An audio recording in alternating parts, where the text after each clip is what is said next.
Step back and knowledge. see.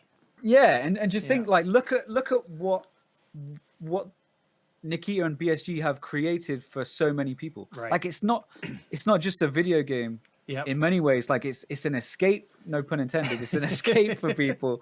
You know, it's a community. It's a friendship group. It's a career for some people. Yeah. And Hey,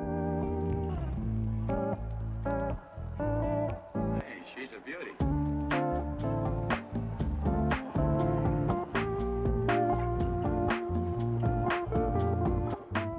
Well, nice to finally see you in person and chat with you live. I know. It's been a long time coming, hasn't it? We've been speaking for a long time. Yeah, ever since I launched the Hideout podcast, I've been wanting to get you on and hear your story. And now with the spin-off I did with Tardox is basically just focusing on the Tarkov community, all the creators, whether it's mods, editors, streamers, all those folks that have great stories, and basically I want to capture them and get them out there. Absolutely.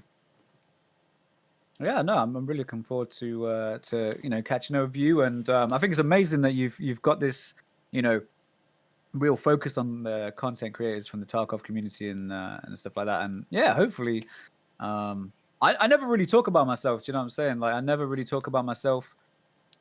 I noticed that, and that's why you're like a man who wears many hats. You're ex-military. You're part of the emissaries. You've been streaming, musician, all of that. Like want to know more about that. What's the history? How did Dan get here? Basically. Yeah, that's a good question. So I guess I just sort of go into my life story. Yeah. Essentially. So as a kid, I was always told like, you'll never have a career in video games. Like I was always told as a kid. Yep. Why do you play games all day? Why do you play games all day? Like, and I was like, well, I love games. Like I love playing games. It's everything that I enjoy. And I was always told do something useful. You know what I'm saying? Like do something useful. Learn something else. Like don't spend all your time playing games and stuff because you're never going to make a career. And I was like, well, I want to, I wanted to, but at the time, when I was at school and stuff, like it wasn't actually something that was viable. Now, contrary to popular belief, I'm a little bit older than I look.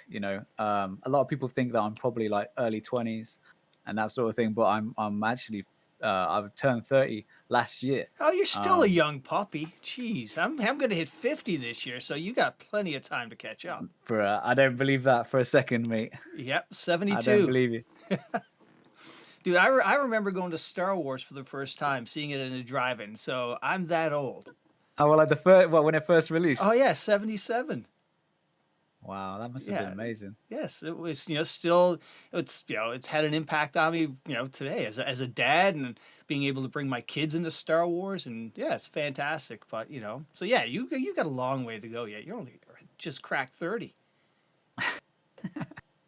Just a youngling, and I mean, people always tell me that, but like, I do feel a lot older than I actually am, probably because of all the stuff that I was made to do back in the army and stuff like that, like carrying really heavy loads over ridiculous distances and that sort of thing. A lot of the guys that I served with, they're about the same age as me, and they've all got like knee problems and back problems and their hips all messed up. Do you know what I'm saying? And well, speaking of the military service, first of all, thank you for your service, because not everybody can do that, and that's it takes special people to do that, and that sacrifice. So you're a special person to do that.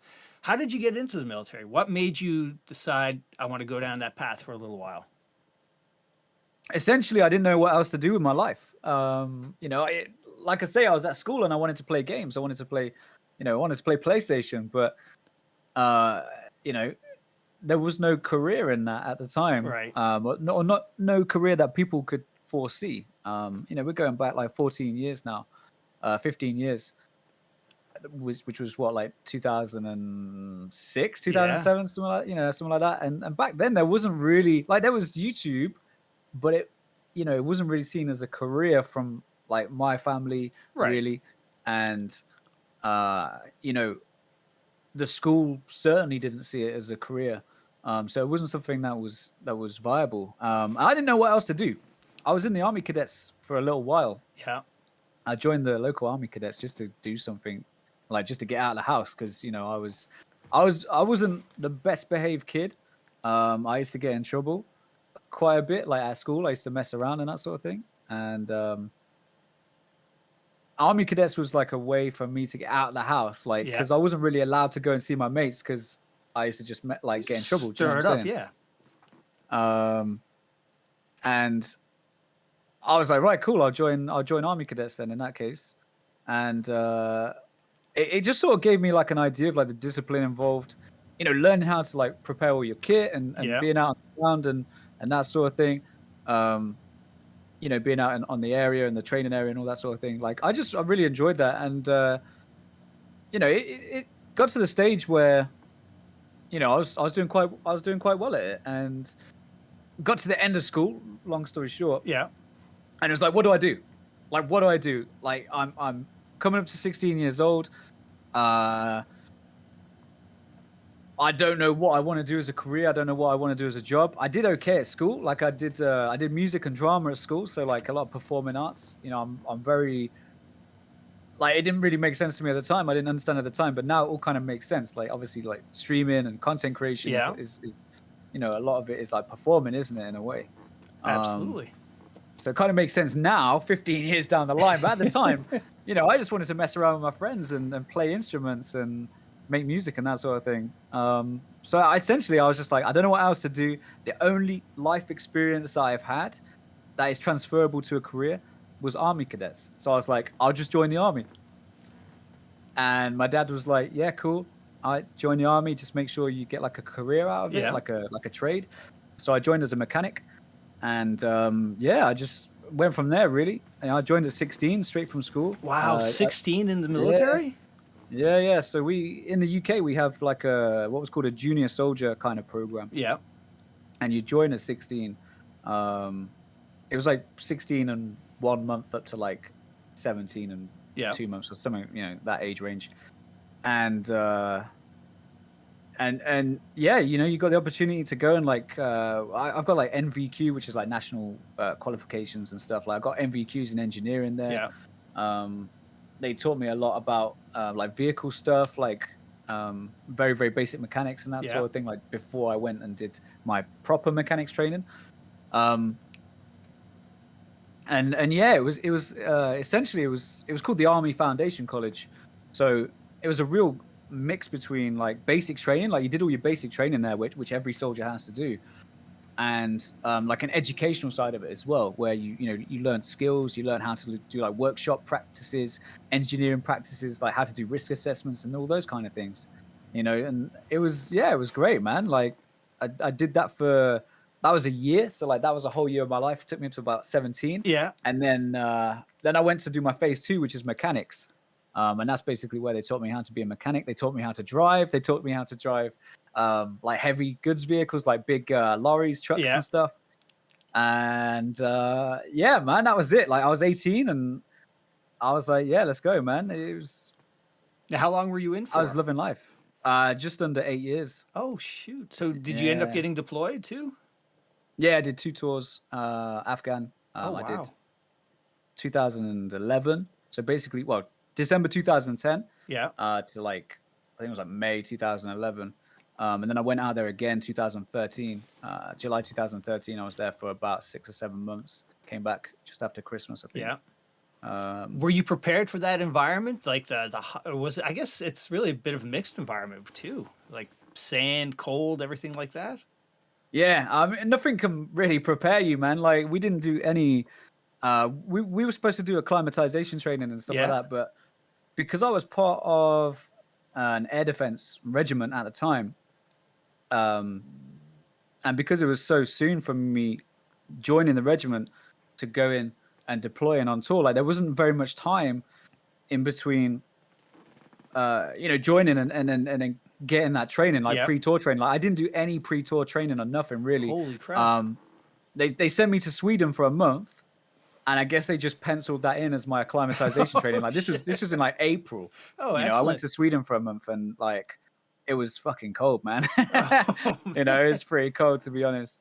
And we worked on a vehicle out there, which I'd never seen again in my life.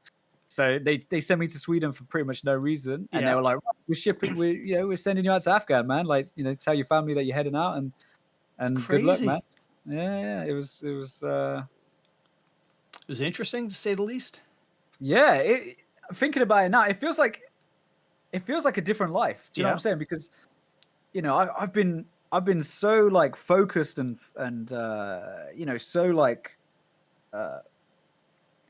laser focused on content creation and streaming for like the last 4 years now. I mean, we're coming up to this is our 4-year anniversary this month of streaming, and it's just it feels like another life. It doesn't feel like when I speak about my memories and experiences, like it feels like I'm like recalling a film, like a movie. Do you know what I'm saying? It's like, oh, in this movie, but it ain't. Like this is stuff that I actually did, and yeah, I mean, I definitely wouldn't be who I am today. Yeah. I don't regret joining. I don't regret serving. It definitely made me who I am today, and thankfully, people don't hate me too much. They stick around and they hang out and that. So I can't be that bad. It's when I started watching your stream, it's a positive vibe. The chat is very good. You're good to chat. It's entertaining. It's it's none of the nonsense you sometimes see with the other chats and whatnot or other things. So it's a very good feeling when you come into your chat, and it's just very welcoming. Yeah, I appreciate that. I think that's one of the main things that I tried to do from the very beginning was just like create somewhere that people can just hang out. You know, and I know that sounds silly. That's like super cliche because they can hang out anywhere. But in the early days, when I very very first started streaming, like, and it is still today, but back then even more so, I really wanted to just create a community, like create a gaming community, with like Discord, for players to find other players to play with, like on Tarkov, for example. And when I wasn't playing Tarkov, I was playing like free-to-play multiplayer games. So I kind of grew up, if you like, playing Crossout, a little bit of Warframe, played some like War Thunder and stuff like that. Like these free-to-play multiplayer games were amazing in like making memories with people and like making friends with people, because they'd see that you're playing Crossout and they're like, hey, I play Crossout too. And you're like, oh, sweet, come and play. And you're making these like friendships with people, instantly making friendships with people, and like you just make these lasting memories. Like it sounds so cheesy and cliche, but like those early days, getting people involved and giving people somewhere to like just get away from the bullshit. Do you know what I'm saying? Like that's the reason why I left the army, is because I wanted to get away from the bullshit. Because it was just so much stupid stuff going on. I was like, I'm not interested in this. I want to go do my own thing. Back then I didn't know that it was going to be streaming, but I knew that I wanted to do something else. I was like, I want to go and do something else. Now, when you got out of the army, did you start playing games and thinking about streaming, or were you doing some music stuff first? So I was at university. I left the army, and they paid for me to go to university for 3 years to do a music degree. So I went and did a degree in music technology, and it wasn't really until the final year, because I always planned to have a career from when I was at university. I always planned like, okay, I'm gonna have a career in music, or I'm gonna have a career in like game audio. I'm gonna do something like in the industry, right?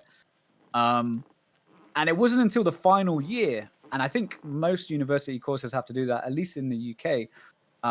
We have to do a module on what's called like graduate market, I think it was.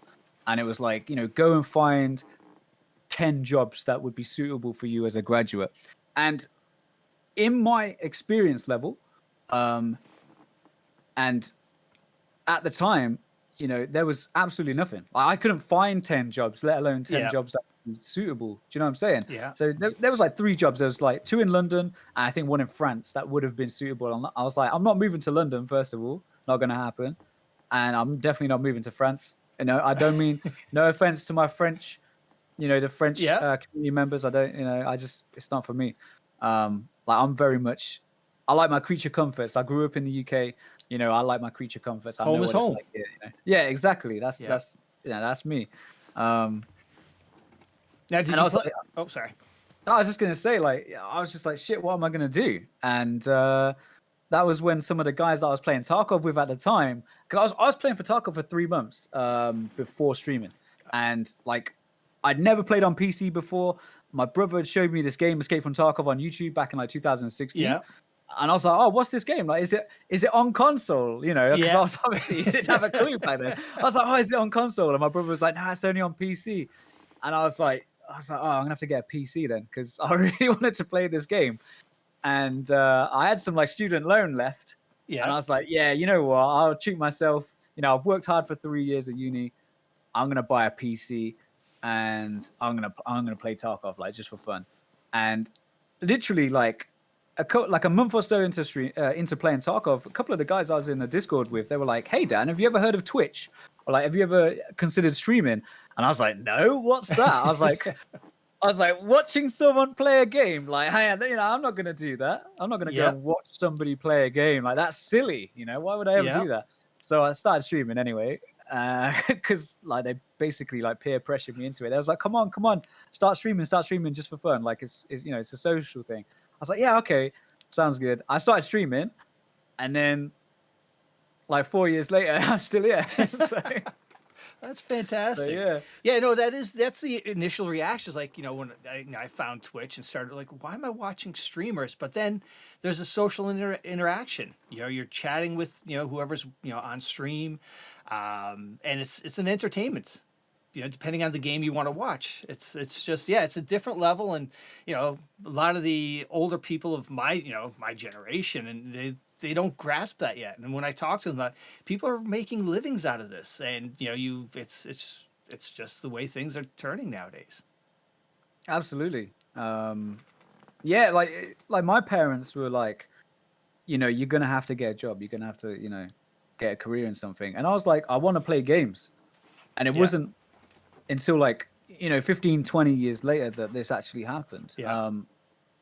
By complete accident. Like, I never planned on streaming as a career, you know, and it was just, we had some crazy support, like we still do, of course, but especially back in those days, back in, you know, 2018, like early 2018, we had some crazy support. And there was a couple of people that are still in our community now, like Jimbo, for example, a dude called Damo, you know, a load of the early guys that I played on Discord with. They, you know, they just made me believe, like they helped me believe that this is sustainable. Like if you work hard and you're consistent, and you know, you just stay true and just be honest, like just be yourself, like you can do this. And I was like, you know, we got to like July, August, a couple months into making affiliate, and you know, I wasn't really making enough money. Like I couldn't really afford anything. Like, you know, it was, we were at a loss every month. Like we were streaming at a loss, essentially. Well, not even essentially, like literally my bank balance was going down every month. Because I was paying bills. I was paying, you know, paying rent or paying food and everything else. And, you know, we just, I spoke to Lady Exert, you know, I spoke to my girlfriend, and she was like, look, if you want to do it, just go for it. Like, that's just awesome. Give it a go. And I was like, oh, we've only got one shot at this. Do you know what I'm saying? Absolutely, yeah. And you did it. What was the moment that you realized, okay, I got this now? Was there one moment, or was just, you know, over time you just grinding and, you know, it just started working? I don't know. I'll be honest, man. Like, I don't think I've ever felt like, I've never had that like revelation. Like, yeah, it's all clicking into place. Like, I still feel to this day, you know, I'm still on my toes. Yeah. You know, I'm still, you know, it's not that I'm not comfortable in streaming, because obviously, you know, after streaming for so long, like it's second nature now. Yeah. It feels natural to me. Like I love streaming, and it makes me happy and everything else. But like, you know, the business side of it and the financial side of it, Yeah. and that sort of thing, like that's like I'm still on my toes, man. I'm still like, That's a scary thing, because it's not like your normal. It's not normal 9 to 5 job where you can come in, you take vacations. Since I've started doing these podcasts and talking with people like you, Pastilli, Deadly, Geeks, there is so much effort that needs to be put into this that a lot of people don't see that. You know, you stream, but you're not just playing games. You're advertising yourself, promoting all the time, going into creating your videos, and it's a lot of effort. it is sacrifice. It is. It's, you know, it's like I'm not gonna sit here and try and get anyone to feel sorry for me or anything like that. Like you know, what I'm about to say is, you know, it's just honesty. It is extremely difficult. Like it's not like when you go to work and you have a salary, you're like, you know, I'm going to get paid this much this month because of my salary. Do you know what I'm saying? It's completely the opposite to that. Like being self-employed and like being a sole trader and running your own like mini business kind of, because that's what it is. You know, if you're streaming professionally, like it is a business, as simple as that. It's a service or like a product that generates money for you to pay the bills and put food on the table. Like it's 100% a business. And like when you are the business, it's all on you. It's all on you, man. It's like, you know, I could really mess up, and or you can't go on a vacation for a week because in the back of your head you'll have like, oh, you know, where's my viewers going to go? Or it's and the other thing, I was watching one of Veritas' streams one day, and he showed like his YouTube, you know, so how much he made off of a video that had like 20,000 views. It was like $28, but he put in 160 hours or more into that thing. So it's the perception that it's just playing games. It's not that, and it's quite the feat to take on. Yeah, it is, and there's nothing can prepare you for like taking the leap. Yeah. Nothing can prepare you. Like it doesn't matter how many YouTube videos that you watch, like, you know, how to get partner in 90 days, like how to it's like it's all excuse my language, like it's all bollocks. Like it's all you have to just do it, man, and you got to take the risk. And what I've noticed, it seems like the guys who have been successful have had a good support mechanism around them, whether it's the girlfriends, the wives, the family. They've, you know, that's been a big help in being able for them to focus on this and do what they want to do. Absolutely. And you know, without going into too much detail, you know, it's just me and Lady Exert. Like it's you know, and your cats. And my cats, of course. Yeah, you know, they're awesome, man. They're amazing. But I think I support my cats more than they support me sometimes. That's a cat, man. Yeah, exactly. They're very independent when it comes to that sort of thing. But you know, it has been just Lady Exert and myself, like for the last 4 years, pretty much, just doing our best. And I mean, you know, thanks to the incredible community that we've built, like I've been able to move house twice. I've been able to get out of some really bad situations, like financially. Awesome. You know, and yeah, like I honestly, I don't mean to get all, you know, like super deep and cheesy and emotional, but I genuinely owe everything to my community, like to the Dink Squad. If it wasn't for the Dink Squad, and it sounds, again, it's super cliche, but I don't know where I would be. Like I don't know. I would probably be in some like shitty job. Yeah. Like just hating life, man. Like I've gone from the army. I hated that at the end. I went to uni. There was no jobs. Yeah. Like left university, no jobs. I would have been in just some shitty, like I probably would have had to go back to being a mechanic. Yeah. And you know, I did enough of that, like for the army, and I got to the stage where I couldn't stand it anymore. Well, it's your personality. People sense that you care. The heart, you know, it's just how you come across. Is I think that's, you know, you come off as you're, you know, one of the good people. You got a good heart, and it's, you know, people like you.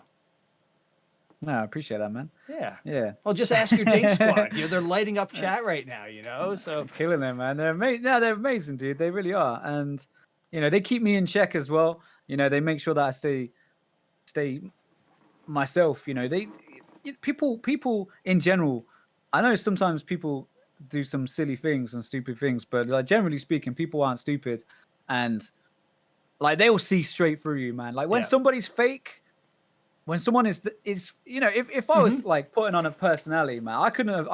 I've been the same for 4 years. I've been the same my whole life. Like I'm a nightmare, dude. I've been like this my whole life, and you know, it's like as soon as you go onto a stream and you can feel that it's just fake, like you just know, like your brain's just like, you know, something's not right here. This dude seems dodgy. This dude seems fishy. Do you know what I'm saying? And you know, my number one rule from the start was just be me, just be myself, because I can't keep up an act. Like I can't, you know, I always used to get in trouble for lying as a kid. Yeah. Because I would break something in the house and my mum would be like, "Oh, did you break that?" And I'd be like, "No." Nope. But she knew straight away. She saw right through me. She was like, "I know you bullshitting me. I know you broke it." And I'm like, "Yeah, I actually did break it." You know, and like I can't lie, dude. I can't lie. Yeah. Like I start smiling, I start like laughing at my, you know. So for me, just making sure that like it was real. Like every day is real. Like if I'm in a bad mood, I say, guys, I'm in a bad mood today. You know, I'm sick of being head-ized 10 raids in a row. I've had enough of it. Like I'm gonna go play a different game now. Yeah. Or you know, if we're having great raids, it's like we're having such a great time and everything's clicking into place. You know, I've always just, you know, worn my heart on my sleeve. Yeah. And it used to get me in trouble a lot in the army because you have to be like super disciplined. Right. But I feel like with streaming, it's given me an opportunity to just be myself. And if I'm pissed off, man. And that's people it. Like that. That's people want to see who you are, and you know, you come off as one of the good guys, and I think that's what draws people back here. Yeah. So anyway, I appreciate it, man. You're making me all like sappy. Get me all flustered, man. Yeah, because I don't take compliments very well, you know. Like I really appreciate what you're saying, but I'm such a sap when it comes to like, you know, being praised and, you know, like because I don't know, I just can't take compliments very well. But all right, do you want me to call you an asshole then? Does that make you feel better? I'm more used to that. That's more familiar. It's not my nature, man. I'm a Canadian. We're all good at heart. Definitely are. So why don't we talk about Tarkov? So you got into it from your brother. You made that jump from console controller to mouse and keyboard. I'm sure that was a learning curve in itself. Yeah, that was crazy. I'd never played on a PC before, and then I pre-ordered Tarkov, access to the beta, the closed beta at the time. I think it was open beta, whatever stage we're in. And you know, I was just on my little mouse and keyboard, like, and that was it. I was just learning this super hard game. Yeah. I didn't really know what was going on. I didn't know how to use mouse and keyboard. You know, Well, yeah, exactly. I really just thrown in the deep end. Now, what sucked you into Tarkov? Was there like, you know, the gun mechanics of it? Was it, you know, just the loot and stash, the hoarding? Just the like, I really love how deliberate it can be. And what really excited me the most, like the thing that made me buy a PC in the first place and spend my last bit of student loan, was the pre-alpha footage, like the pre-alpha videos. I was just watching it. I was like, oh my God. I was like, you can't even see how many rounds you've got left. You have to check your magazine. Like, that's so cool, you know? blown away. I was like, oh my God, I need this game. And then like when he puts his night vision down, I was just like, oh. You know, and then I started playing and like I met these guys through the forum. They was like, hey, do you want to come to our Discord? I was like, what's Discord? And it's like, oh, it's this you know, this thing where you can like, you know, hang out and write messages and stuff. I was like, and you know, be in voice chat and stuff. I was like, yeah, cool. And then they just like taught me the game. Like they taught me how to do delivery from the past. Like this is before the wiki was really fleshed out. Do you know what I'm saying? Like before the wiki was fleshed out, it was all word of mouth. It was all people teaching other people. Right. It was like, this is how you do delivery from the past. This is how you work with the traders. This is how you level this up. Do you know what I'm saying? Oh yeah. You know, and fast forward 4 years, I think genuinely the thing that keeps me going with Tarkov is number one, the community, hands down, and of course the Dink Squad. And secondly, it's the environment, like the immersive, like you load into a raid and then the screen fades up from black and it's like, you know, it's you and your weapon, your kit, your gear, and the environment. Like it's you against the game, and you're like, right, let's go. And the core feeling, the core core experience of the game has kept me like interested. It's kept me hooked and excited, and there's I'm no just, other game like, out there. Exactly. There's nothing that gives you that pucker factor. If like you hear a noise and it's like, I don't want to die. You know, it's, you know, if you run at night, like I love running at night, and it's just, you know, the only thing missing is if the cultists could scream before they attack. That would just send you right over the edge. don't be saying things like that, because if Nikita ever hears about this idea, oh, I know, he listens to everything. Yes, he does. Nikita is amazing. Like, he is so passionate about his game. He's passionate about his team, like BSG. You know, he absolutely loves his team, man. And you can just tell whenever you see him speak about the game, whenever you hear him speak about the game, like, even though he's just done like a 100-hour week, he's just like, you know, still on the ball and excited to speak about it and like future like features and stuff. He cares, and it was tough to watch last year. It just like the negativity. It just he seems so down, and I'm so happy that when they dropped 12.12, it was a really great drop. It was a great update. You know, it was great to see. Yeah, no, absolutely. Anyone that's been in the Tarkov community for a long time, you know, you will have seen, you know, Nikita being the face of BSG, you know, being our, you know, when we think about Tarkov and we think about development, we always think about Nikita, because he's like the, you know, he's our, like, he's the guy. He's the guy. Yeah, he's the dude. You know, the man behind it all. And, you know, you can see over the years, the way that it's really like impacted his life. And you know, any project that you're super passionate about, and you know, people are receiving it badly, or there's, you know, there's a lot of I think at the time he was spending a lot of time on Reddit, which, you know, God, it's so cancerous. It's never a good idea spending that much time on Reddit, and I think he was taking everything to heart, you know, because he really wanted to make this game was the perfect thing that it could be, and he wanted everybody to love it. And I think he took so much to heart, and I think it was getting him down. Like, you know, I don't mean to speak on his behalf. I've not got any inside information about this sort of thing, but just from observing his like mood and just, you know, you can just tell when someone is tired and is, you know, everything else. Like, the way that BSG have managed to just go, you know what? Like, we're gonna do our own thing now. Like, we're gonna do our own thing. You know, we're gonna bring inertia in. We're gonna bring in, you know, scav karma, and we're gonna really start fleshing out the game now. We're gonna get away from, you know, if you remember how the game was on patch 12.0, you know, a lot of it was super fast paced, running, sprinting, doing all these jumps and that sort of thing, and that did bring with it a certain mentality in some ways.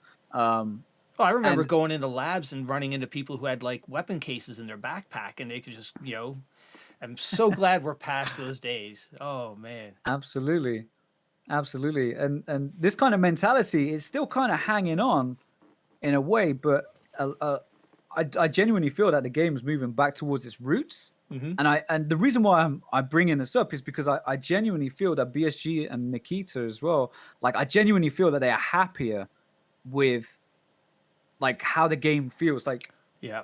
because for those of us that spend so much time in Tarkov, for those of us that are playing Tarkov all the time, like, you know, you kind of immerse yourself in the world of Tarkov, like the community and the player base and everything else. Like you can kind of feel how people feel. Like you kind of get like there's a vibe, isn't there? There's like an atmosphere. Do you know what I'm saying?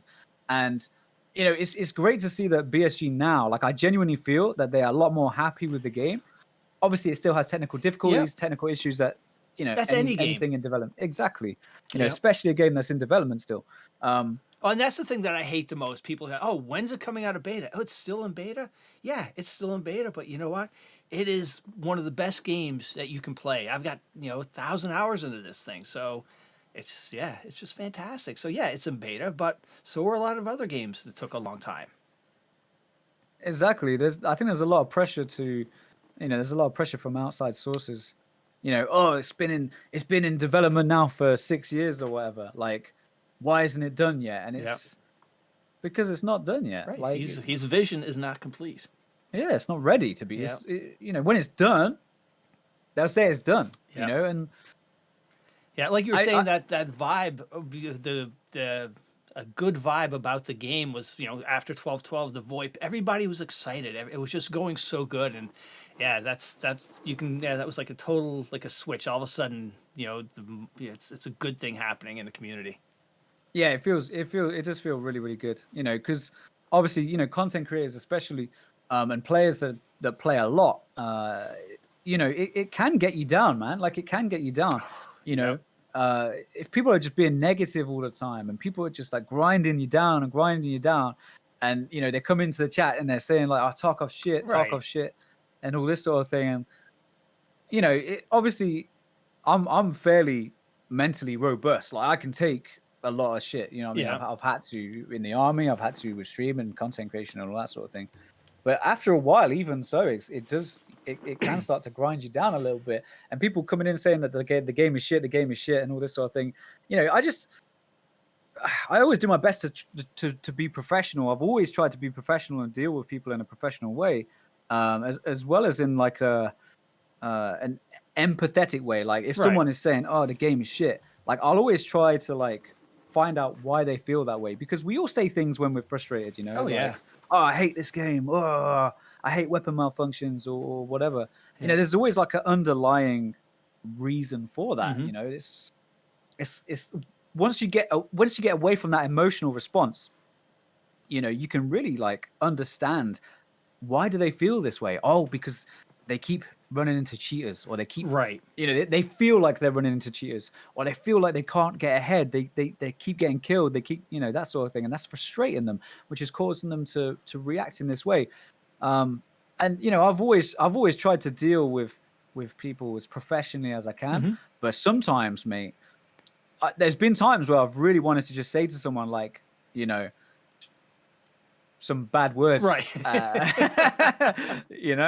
Well, that's the downside of being on the platform you were on. Anybody with a keyboard can come in and just go off, and then what I've seen is it's like sharks sensing blood into water sometimes in these chats. That's where having some mods, good mods, being able to just divert them. It's a whole team that you need to sort of be successful.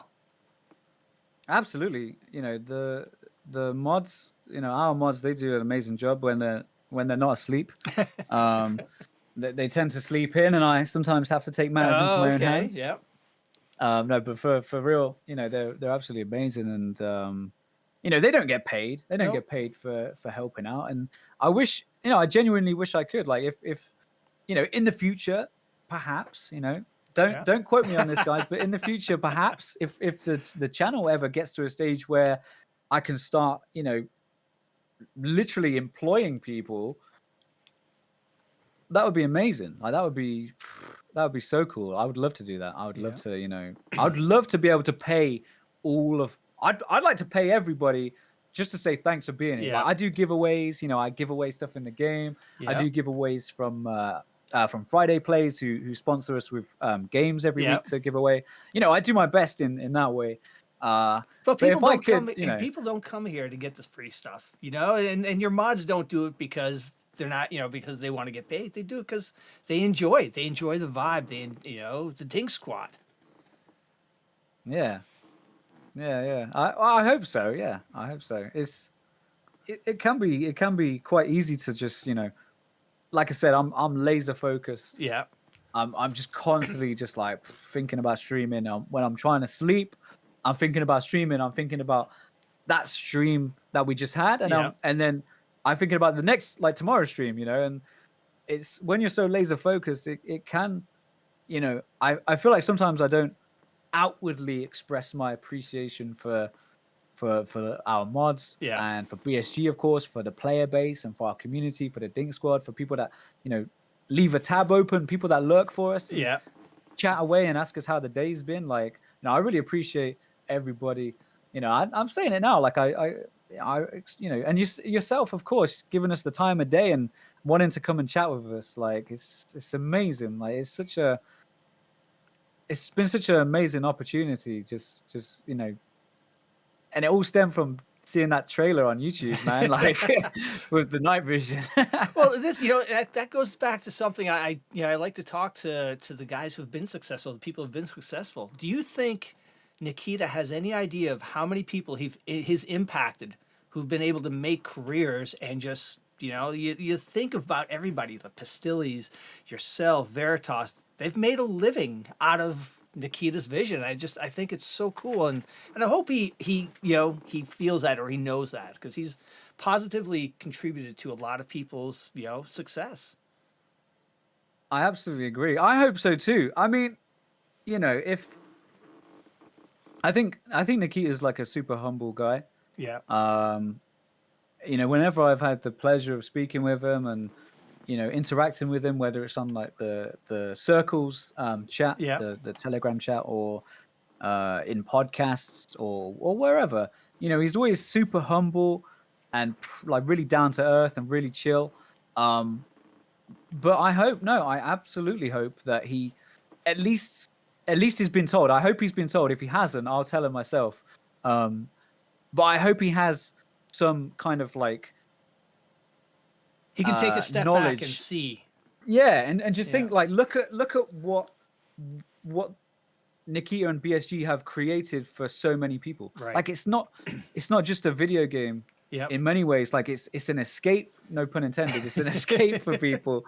You know, it's a community. It's a friendship group. It's a career for some people. Yeah. And Well, I didn't even you think know, of that, but you're right about the communities. Like, I think of all of the people that you see on Twitter or on YouTube who are just, you know, they're not, it's not a career, but they're doing it because it's a fun thing and making friends and you know, hopping on Discords and just, you know, establishing relationships. Yeah, no, it's a bigger than just a game. Absolutely. I'm glad that you mentioned people, you know, doing it for free, like with promotional stuff or volunteer work, because the emissary program, you know, the emissaries that aren't content creators and don't earn a living through creating content, like they are volunteers. You know, the emissaries, the Sherpas, like they're all volunteers. They don't receive like a single penny from BSG for the work that they put in. And, you know, like these like, if Nikita ever hears this message, like, you know, it's amazing how much effort and work people are willing to put in for the game, like for the game, for the community, and for the player base, and for BSG. Like, people are super, super passionate, and they are sacrificing their own time to like enrich the experience help of others and help others. Absolutely. Yeah, the Sherpa program is fantastic. I think that's a great idea. I hadn't seen that from any other games, and when that popped up, I was like, that's pretty cool. They need it, because sometimes this game would be brutal to people first time trying to play it. But back to the emissaries. That was something I wanted to bring up. You're an emissary for BSG. What is the emissary program? Okay, I'll try and it's a bit complicated, but I'll do my best. So essentially, think of the emissaries as a bridge between BSG and the player base. So player base feels so many different ways. They've got so many opinions, feedback, things that they love, things that they don't love. You know, there's so much information, there's so much talk, there's so much stuff going on. Our job as emissaries is to immerse ourselves into the player base, immerse ourselves into communities and everything else, and understand, you know, how do the players feel? How do people feel about the game? What issues are people having? What do people really love about the game at the moment? You know, and essentially we're a kind of conduit or a bridge for BSG to you know, better understand their players. Yeah. You know what I'm saying? Now, do you guys yeah, have weekly like a monthly, some sort of, you know, scheduled Discord that you know, meet up and talk about, or do you just like just share things through chat and messages and whatnot? Both. It's a very hands-on kind of responsibility. Yeah. Honestly, you know, because we have our emissary chat where all of our reports go. Like we you know, we do like weekly reports and stuff like that.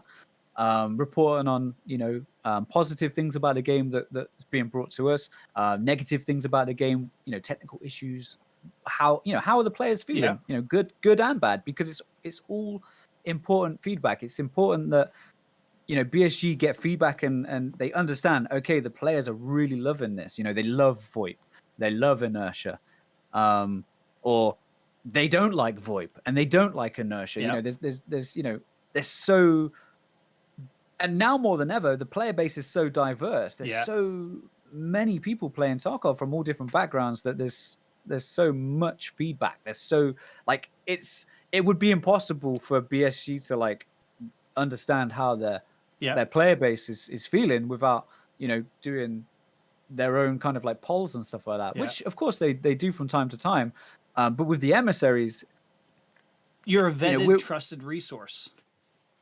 Yeah, we're able to, you know, be in the player base. We're able to be in the community and take that information right from the source and then, you know, translate it. And not physically translate it to like Russian, but like translate it to information. Deliver that the message. Action. Yes. Yeah. Exactly. Yeah. You know. Now, how many emissaries are there? Off the top of your head, I got to think this is worldwide, probably. Yeah, we've got a worldwide team. I want to say. At risk of being wrong, I'll say over 50. Oh, wow. Now, how did you become an emissary? How did did you just get that call in the middle of the night from Nikita say, "Hey, we need you"? I wish it was as cool as that. No, I was a Sherpa originally. Yeah. So I started off being a Sherpa, and I was invited to that as well because I was just Sherpaing. I was just doing Sherpa things, right? I was helping people. I was teaching people about the game. I was taking people on raids and you know, teaching them how to survive and you know, everything else. And a guy who's no longer part of the program, unfortunately, but a guy who I hold in, you know, I have massive respect for this guy. Sleepy, his name is. He was part of our community, and he was like, Dan, I'm one of the Sherpa coordinators. You know, you're already doing Sherpa things. Do you want to be an official Sherpa for BSG? And I was like, okay. I was like, yeah, cool, man. Like, what do I have to do? And it was like, basically everything that you're already doing. Like, just, you know, you're going to get the green name. You're going to be recognized on like the forums and stuff like that for your work and that sort of thing. And I was like, you know what, dude? Sign me up. I was, you know, happy to do it, because I was doing it anyway. Yeah. You know, I was like, that's the easiest way. Anybody that wants to get on the Sherpa team, or anybody that wants to be part of the emissary team, the best way to become part of it is to do it already. You know, to already do it. Does that make sense? Like, not just saying, oh, I want to be an emissary because I think it will be cool, and then in your application, it's like, well, what kind of emissary experience do you have? Like, what experience do you have, you know, talking liaising with the player base Yeah. and relaying information. And if you're like none, it's like, well, why do you want to be an emissary? Do Right. you know what I'm saying? Like, Yeah, you've got to have really- heart. You've got to want to do it and already be doing it. Essentially, absolutely the things that make it'll- you an emissary, anyway. Exactly. Yeah. You know, it will massively help you. And yeah, I was a Sherpa for about a year. And again, I was approached by the team and they was like, do you want to be an emissary? And I was like, yeah, okay, cool.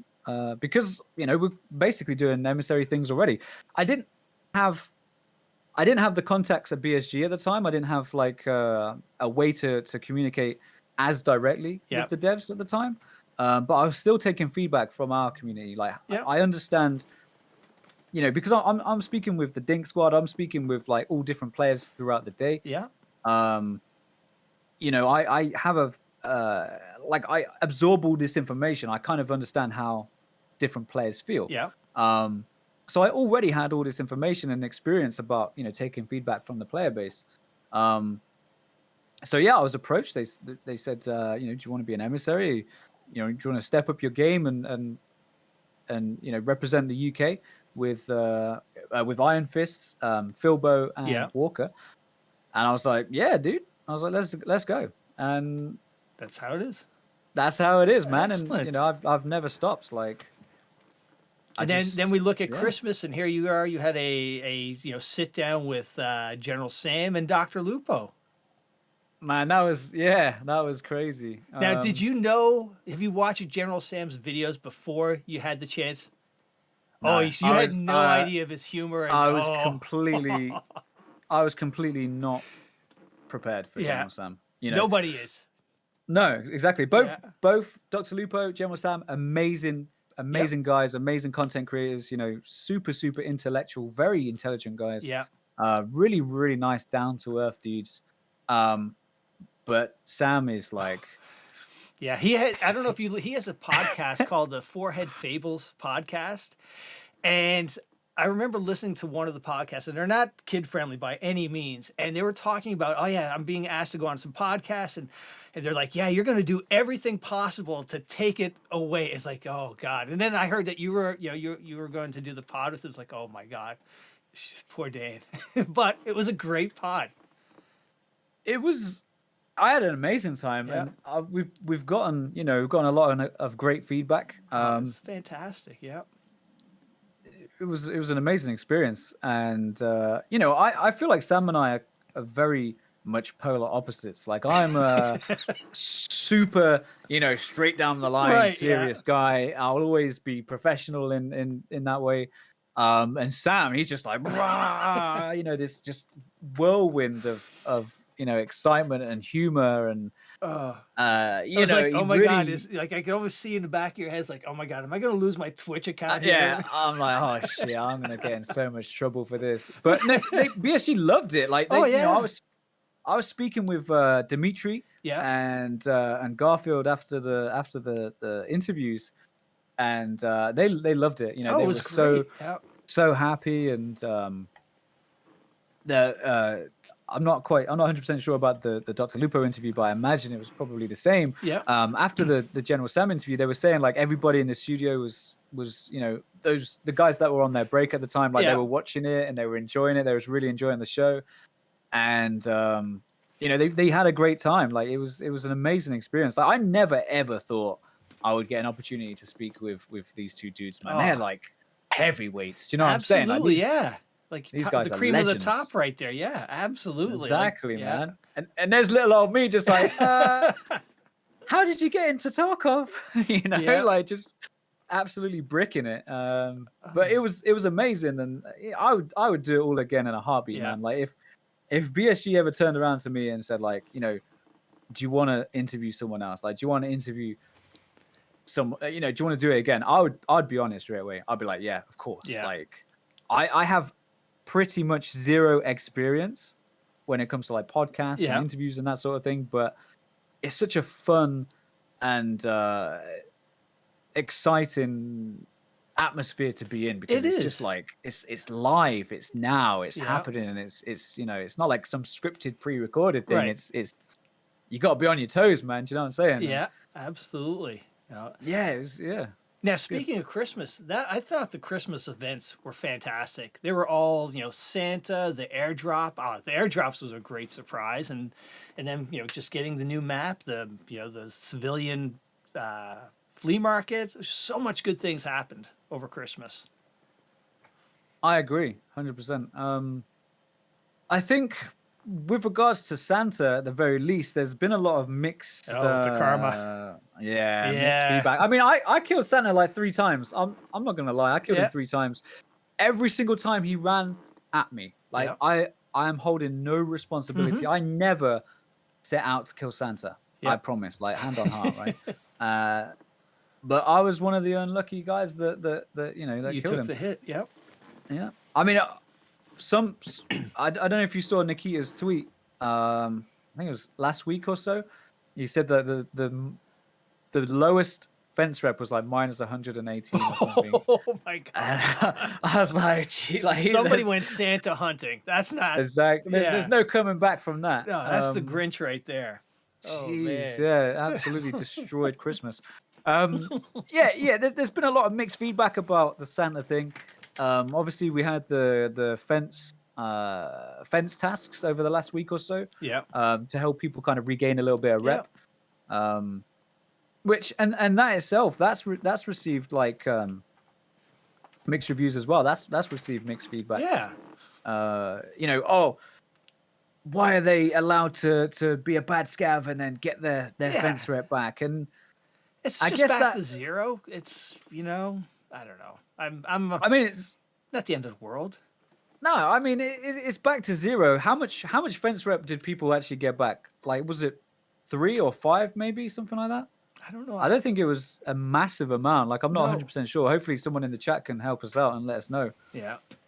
But I don't think it was a game-changing amount of fence rep. I didn't get the tasks. I killed Santa a few times. I got myself into the minus. And the way that I regained some of my fence rep, I'm on like plus 0.8 or 0.9 now, something like that. Not a great deal. But the way that I managed to get it back up is I just did, the normal stuff. I did VXs. Car extracts. Car extracts. I was, I was a friendly scav to other people and, just kind of chipped away at it. And I didn't manage, my fence rep wasn't low enough to get those tasks. Yeah. Same here. I'm like hovering around just under negative or at 0. So I didn't see those tasks at all. So, and it's one of those things. It's like, well, it's bad luck. We didn't get the tasks. It's not breaking the game or anything like that. And it's Yeah,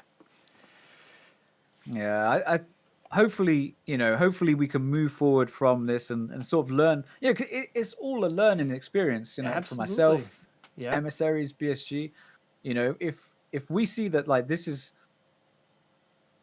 an activity or this is a thing that causes people to feel this way, in the future maybe we could find different ways to gain it back or balance it or whatnot. Yeah, exactly. Like maybe next Christmas, and this is something that we asked for at the time. I know that a lot of us asked about it. Make Santa make jingle noises. Yes. When he moves. Yep. So you have some sort of like, oh, it's Santa. Yep. This dude that's running at me with a massive backpack through the bushes is Santa and not a PMC that's about to end me, Yeah. Because like I said, I run a lot at night. And you can't, when you got the thermal, you can't tell the difference between Santa and somebody else. They're all no, exactly. Yeah. So exactly. You got your night vision on. Everything's green. You can't see a red bag. Everything's green or blue, if you're that way inclined.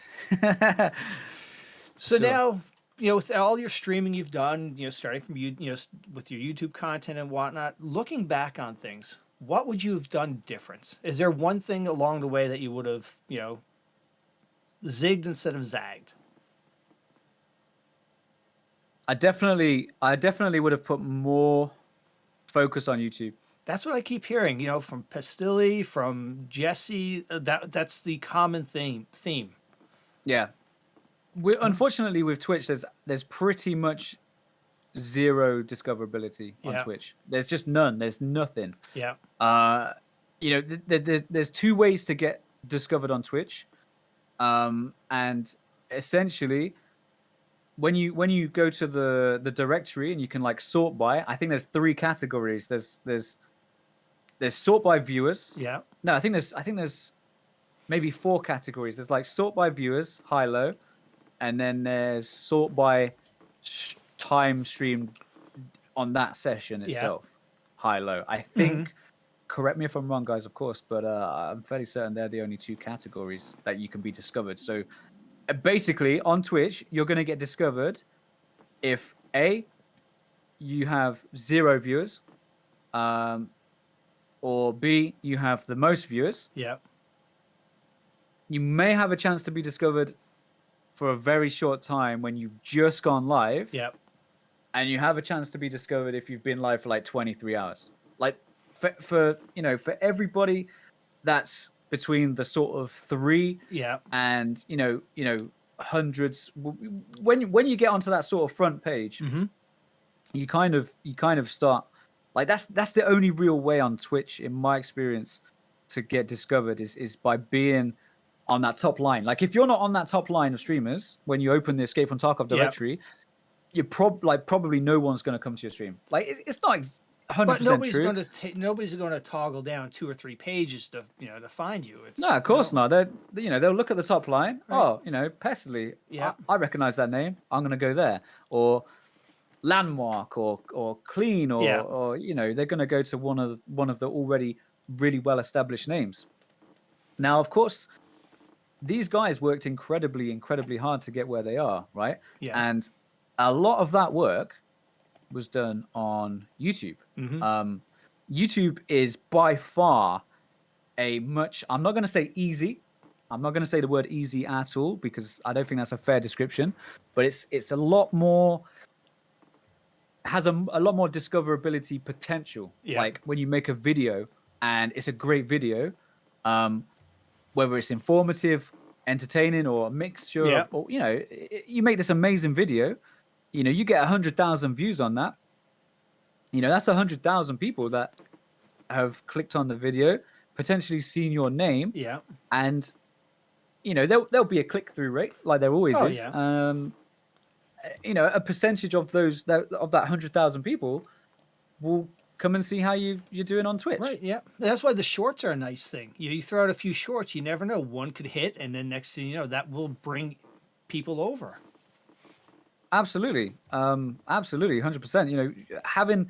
Having content on different platforms other than Twitch is so important as a content creator. Whether you are, starting out and doing your very first few streams, or you've been streaming for years and you're wanting to like maintain your presence, you wanting to maintain your career. Like you need to be active on social media and putting clips together and making videos. Like I'm not going to use the word lazy when I describe my activity with YouTube. It's not a laziness thing.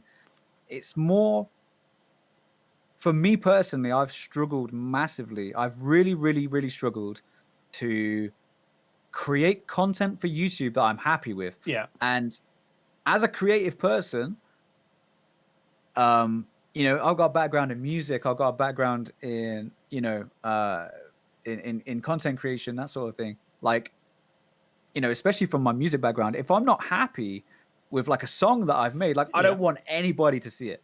Like, I have this huge, maybe it's a fear of creating a video, like a guide or whatever it is. I've got this huge fear all the time, this anxiety, like what if people think that it's a bad video, or like what if it gets like 7 views. You come on stream live every day and you don't know if you're if you have a bad you flub up or whatnot, and you just keep rolling with it. And your video, whatever you create, people are you're going to have if it's anything like your stream, you're in what you've developed here and grown here, it's going to be good. But yeah, I totally get what as an artist, you have in your head how you want it to be, and you'll see that flaw that nobody else may pick up on.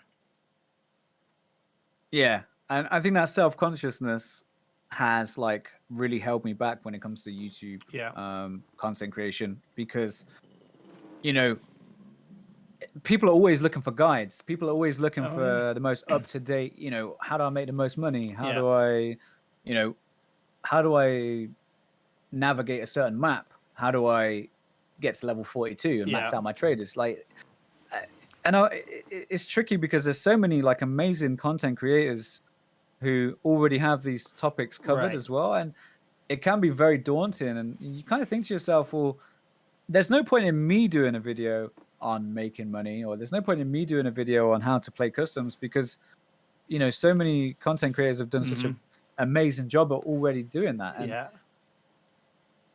And I do find it really difficult. I find it so difficult to kind of like break away from that and be confident enough to put my own spin on, you know, how to enjoy the game to the best of your ability. You know, it's I think, just to obviously, you know, go back to the original question, the one thing that I would have done differently is like I would have put so much more time and effort into YouTube. Yeah, definitely. Without a doubt, man. So now, content creators, do you watch other content creators? Are there any out there that you like want to give a shout out to that you think people should go check out, that are, you know, just trying to get started or whatnot? Ooh.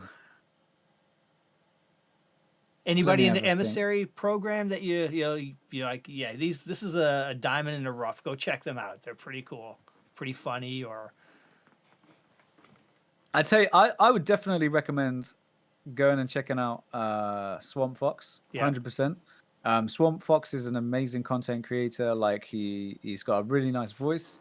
He's a super nice guy. His videos are extremely well made. He's informative. He's entertaining. You know, and he's an amazing guy, and you know his Twitch is doing amazingly well. Oh, good. Like finally, his Twitch is like I've been watching him and been friends with him for years. Now he's a part of that Forward as One. Is that? That's right. He's part of the Forward as One team. Yes, he is. Now, what is Forward as One? I beg your pardon. Actually, no. He was part of Forward as One. Oh, okay. He was part of Forward as One. I still think of him. Whenever I think about Forward as One, I do still think about him as part of the group in that way. But what Swamp Fox wanted to do was he really wanted to focus on his like his solo content and stuff like that. He really wanted to like double down. I feel like perhaps he felt like he didn't have the time as much, you know, because Swamp Fox is the kind of dude, like he wants to put 110% into everything that he does. And I feel like perhaps he felt at the time that he couldn't put as much effort into the team. And you know, he wanted to like do his own thing and doing his own content and stuff like that, rather than like I guess he didn't want to, you know, feel like he was obligated, or perhaps it's hard to find the right words, you know. Like I'm trying to think of it from my perspective. You know, if I was part of a team and I felt like I wasn't doing my best for the team, I'd feel like, hey guys, look, you know, I haven't got the time because I'm focusing so much on on this content. He can't put in the same effort that you guys are putting in, and that just may not, you know, he doesn't feel right about that. Perhaps, perhaps. I wouldn't say that, you know, I think it's mostly like a time thing. Obviously, you know, there's only so many hours in the day. There's only so many hours in the day, and you know, he's super, you know, he's like me, dude. He's just laser focused. He's doing his thing, and but yeah, definitely, I definitely recommend checking out Swamp Fox. Yeah, he's a really, really good guy, and I think he would make for a great future podcast guest as well. There we go. Now, late at evening or when you're off stream, what do you and Mrs. Exert do? Do you guys watch TV? Do you guys, you know, what is your thing? Like, do you have a TV show you guys like to watch? It's funny you should ask that, actually, because today is Wednesday. Yes. Now, no spoilers in the chat, guys. No spoilers in the chat. But today, a new episode of the Book of Boba Fett comes out. Yes. So, Lady Exert and I, we are big fans of series. Not so much movies. We don't really watch that many movies anymore. Like we love series, man. Yeah. You know, whenever we get a chance to hang out, we'll just put our comfy clothes on, man. We'll just be chilling Nice. on a sofa, or maybe we'll have a duvet day. Yeah. And we'll just put a series on and just have some food and chill. And yeah, that's our main kind of recreational activity. Yeah. Outside of streaming, like we just love watching series and stuff. Like Book of Boba Fett. Yeah. I think a new episode airs tonight, if not already. And yeah, looking after our cats, looking after Claude and Billy, making sure that they're okay, and Awesome. yeah, if we're not doing that, then I'm usually found, working on my car. I've got a Nissan 350Z. Yes, I've 350Z. seen some pictures. So you like your cars. Yeah, I'm a big car guy. I've been in the car scene, ever since I could drive. Yeah. We're talking 13 years now. It seems like a long time.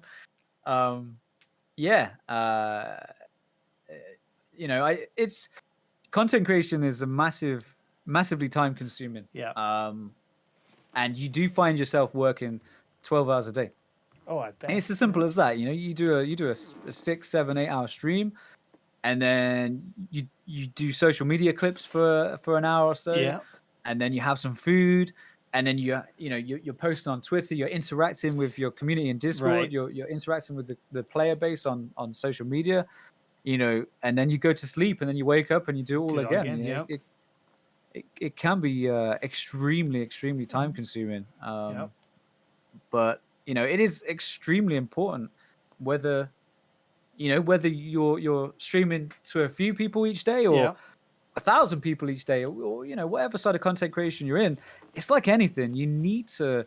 And I'm so good, I'm amazing at giving advice. I'm terrible at taking my own advice, man. Like, you need to have some downtime. You need to chill Absolutely. out and switch off. Otherwise, you will burn yourself out. And the last thing that I want to see is creators burning themselves out, Yeah. and getting frustrated. And if you're anything like me, when you get frustrated and then you start performing worse, you get more frustrated and you perform worse, and then you get annoyed about that, and it's just this big cycle. Yeah. And it can be very, very difficult to switch off. Like, I find it extremely difficult to switch off. I'm always, like I said earlier, I'm always thinking about Tarkov. Yeah. I'm always thinking about our community and the player base, and what I can do better, and what am I not doing enough of? What am I doing too much? Yeah.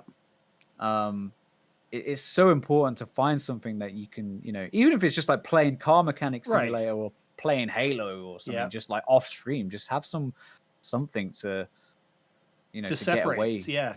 Yeah. To pull yourself Absolutely. away. Cool, man. Well, one more thing. So you what I like to do with some people is make a donation to the charity as a sign of appreciation of your time that you took to spend with me today. What is one of your charities you like? And It's a tough one, man. It's a tough one. So I've got 2 charities in mind, yeah. but simply because we just got off of a fundraiser for Stackup. So Stackup is a military veterans charity. Oh, nice. And they help, they help people who are currently deployed. Excuse me, and they help people who are, maybe finding it tough, transferring to like civilian life. Yeah. I know I found it tough. I still do to this day. I still find it difficult, even though I've been out maybe like 7 years or Yeah. whatever. I still find it difficult because that's all I ever known was the army since, leaving school. So Stackup. I would choose Stackup, but because we've recently done some work for them, I think what I'd like to do is go with another incredible cause known as Able Gamers. Yeah. Okay, and Able Gamers do an absolutely fantastic job at bringing accessibility to gamers who may not have the ability to enjoy games in ways that we all take for granted. Whether it's like controller systems, whether it's audio, visual stuff. Yeah. Able Gamers do such an amazing job at helping people enjoy video games in ways that like we take for granted. Like we a lot of us are able to just sit down and grab our keyboard and mouse or our controller, and we it's so you don't even think about it. We all completely take it for granted. And there's so many passionate gamers out there who are unable to enjoy that freedom of just being able to sit down and play. Right, yeah. And yeah, they're absolutely amazing. Awesome. Absolutely amazing, dude. All right, there we go. Done. Able gamers. We'll take care of them. Oh, amazing! That's absolutely amazing, man. They're so cool. I definitely recommend going and following Stephen Spawn. Mm-hmm. I think his Twitter handle is like Steve in Spawn. And he's I believe he's the COO of Able Gamers, and he is like the funniest dude, man. Oh, He's awesome. such a legend, bro. He's such a great guy, and we've had the honor of actually seeing him in our chat a few times, which is that's incredible. cool. So yeah, he's Excellent. really cool dude. Super down to earth, really nice guy. All right. Normally, I would ask, give a recommendation. Who should I grab next? But you already said Swamp Fox, so I'll get him on the pod at some point down the road. If I may, Absolutely. I'd love to recommend another great content creator as well from the UK called Claymore Plays. Like he's a really, really cool dude. He's a young lad. He's got a great sense of humor. And, we've been friends for a long time, but we've recently been starting playing together more on like Tuesdays and stuff. And, we're having a great time. And I think my guys recommended him as well. So I wanted to just make sure that Claymore gets a shout out too. He's an absolute legend. He has officially the worst jokes on Twitch. Like his jokes are terrible. So make sure that he tells you so if you ever get the chance to speak with him, because he's a good guy. Perfect. Good dude. All right, Dan. Well, hey man, thank you so much. This has been fantastic. I'm glad you took the time and hung out with me for an hour or so. It's been absolutely my pleasure. And I'm so glad that we finally found some time to sit down and have a coffee and have a chat.